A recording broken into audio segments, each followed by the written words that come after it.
Reverend Lyn, are you there? Reverend Lyn, are you there? I am. Thank you, Reverend Nick. Can you hear me? We can hear you. We can hear you. Wonderful. Well, the really strange thing is that I had actually made a couple of notes because, my friends upstairs, as we do, were chatting with me about the service this evening. And guess what they were talking about? We were talking about prayer. We were talking about religious understandings and beliefs. Everything, in fact, that you mentioned yourself is what I was also being talked to about and having discussions about. So, hence my broad smile. All the time I was listening to you, thinking to myself, oh, well, that makes me redundant then. I don't really need to be there at all. But of course, the fact is this, that everybody puts a fresh take on the same problems, we say. One of the problems that I see, which all the time, that people get confused between the idea of spirit being something to do with the occult, secret, and mystical, and not something of substance. And I think that substance is most important. Now, am I echoing in your ear there, Nick, Reverend Nick?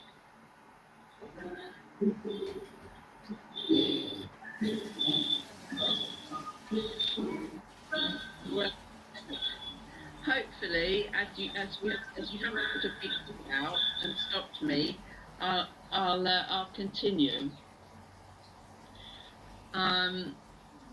Okay, what were you talking about? You were talking about the Lord's Prayer, and I had the Lord's Prayer here that I was actually looking at, and I was thinking, We are having a slight technical difficulty. Bear with me. Keep talking, Mo. Because otherwise I won't be able to figure it out. Oh, wow. Okay, well, what I was saying was that before your address, I was having a discussion with my guides and helpers about what we might talk about this evening. And they were talking about all the sorts of things that you have already talked about in your address. Obviously, they all know each other. But the fact is that each one of us has a different individuality and life experience and also spirit experience. And so, therefore, we can all shed different light on the same subject. And of course, this has been going on, as you said yourself, thousands of years. And the thing that is problematic, I think, for us who know the difference is that we get often sort of caught up with this sort of occult idea that what we understand as spirit and spiritual matters is seen by others as some kind of occult or secret, mystical, kind of practices and so on. But the fact is that our spiritualism is founded on absolute fact. All the science in the world is not going to disprove what we know is the truth. And we understand about prayer that it's so important. Jesus himself and Moses and all the great teachers and prophets have all taught that prayer is important. Why? Because they knew, and we know, that prayer is heard. Our words and our supplications are heard by those in the realms of spirit. God himself or itself may be vastly busy with everything, but there are all these spirit guides and helpers and angelic hosts who spend so much of their eternity in helping those prayers to reach the ear, if you like, the spirit ear of the Almighty. And we know also that as well as our prayers being heard, they are answered. They may not be answered in the way we want. And the fact is this, that encapsulated in that Lord's Prayer are words that teach us just that. it has to be the will of the Almighty and not ours that actually counts. And so we have to really, sort of rest on that. But at the same time, we need to explain to people perhaps more that our way of life and our understanding and our religious beliefs are not occult or mysterious, and we don't deal in nasty things.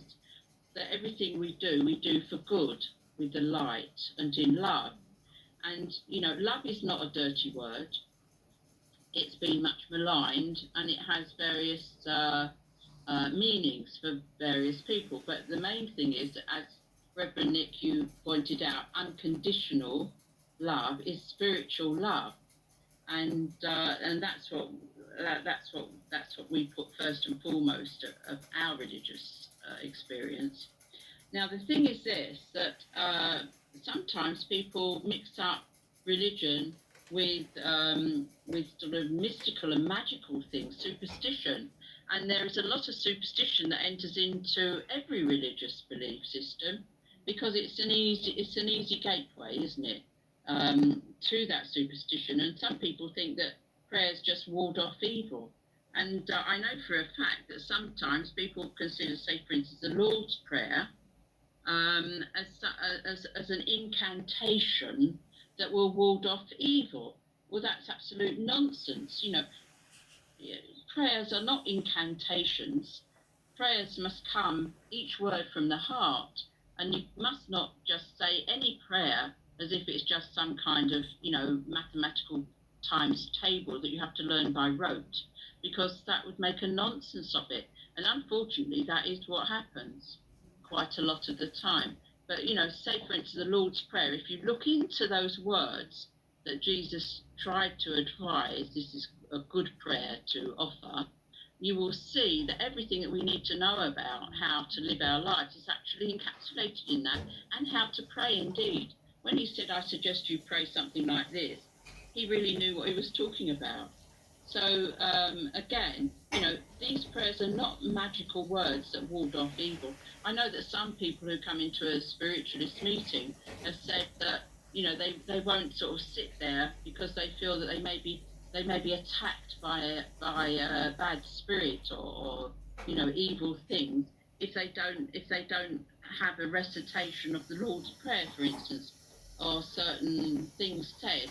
And that's absolute nonsense, because what we know is that we are not attacked by evil spirits when we're sitting in our churches. That's nonsense. And no amount of prayers will make any difference.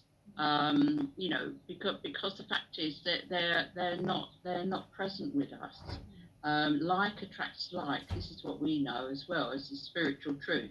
If you are a good person in your heart, you have no fear of nasty things out there, because they can't get through that barrier of that unconditional love and light. They cannot get through it.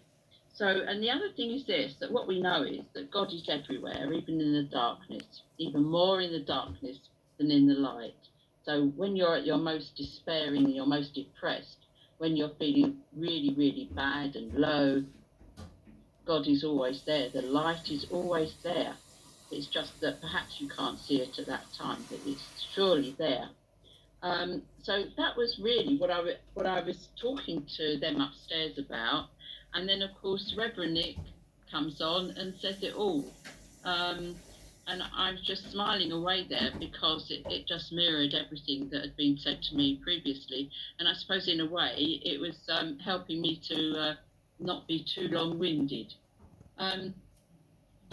I think that it's very, very important for us to get that message out, that our prayers are heard by those in spirit, that our loved ones in spirit will hear those prayers too, and will hasten on their way to pass that down or up to eventually hit the hearing of the Most High. And even if we feel that our particular prayers, our wants and our needs that we put into those prayers are not answered, there is an answer, there will be an answer, and everything in the end will be all right. And that's another thing, that all those prophets of old and all those who've had revelation from Spirit, through the millennia have all told us the same thing. They can't all be wrong. But I think that if you are going through upset, pain, depression, and you have to face some very, very big hurdles in your life, know that if you pray, those prayers will be heard. If you ask for help, you'll get it. And healing, which is what you're going to receive, is the most wonderful thing. And everybody can be a healer. Everybody can be a medium. Everybody is psychic. And it's just a matter of tapping into your own inner abilities, you know. And, you know, if you look at your hands and you rub them together like that, and you go like that, and then you put your hands, if you've got nobody there to put your hands on or who would accept it, put hands on yourself, and you will feel that warmth going through you, and that is a healing warmth, and that is spiritual warmth, and that is spiritual healing. So you see, from that very, very small thing, you can be sure what I'm telling you is the truth. So I better leave you with that thought, hadn't I? Because we don't want to take up all the time, because we have the wonderful medium there with us tonight, and she is going to prove the most important thing of all, that we are all spirit here and now, that we continue to be ourselves in the world of spirit when we make that physical transition, and that everything will be well. And I know that you're going to enjoy the evening very much. And it isn't flippant, it's not superstition, it's not occult, it's not mystical, it's just a fact of life, that life itself goes on forever, and we have a great responsibility as human beings to ourselves, to our fellow human beings, to our animals, to our planet that we've been planted on, and to the universe, to do the best we can, and in the light of our spiritualist knowledge, to spread that knowledge to make the world a much better place. And as Reverend Nick repeated, in earth and heaven the same. Thank you. God bless you. And now I don't have to stagger down those stairs, and I can just sit back and let Reverend Nick switch me off.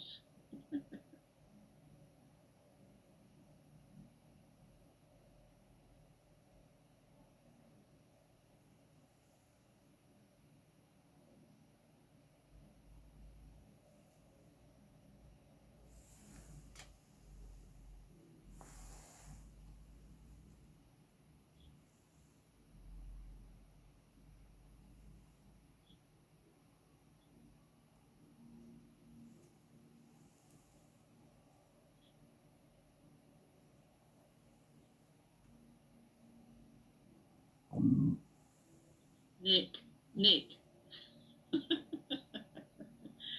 Oh dear.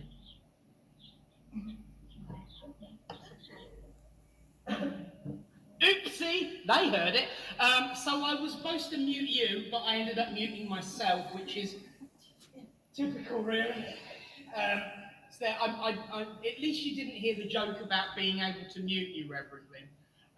But there we go. You can watch it on playback and try and read the lips. So thank you for now, Reverend Lyn, and I'm sure we'll see you up at the end waving goodnight. But for now, thank you, and we'll see you a bit. And of course, now is the time. Get all of the bits where I can't turn the volume down through, which is how it's always been, believe it or not. We're now going to have a reading from Reverend Alan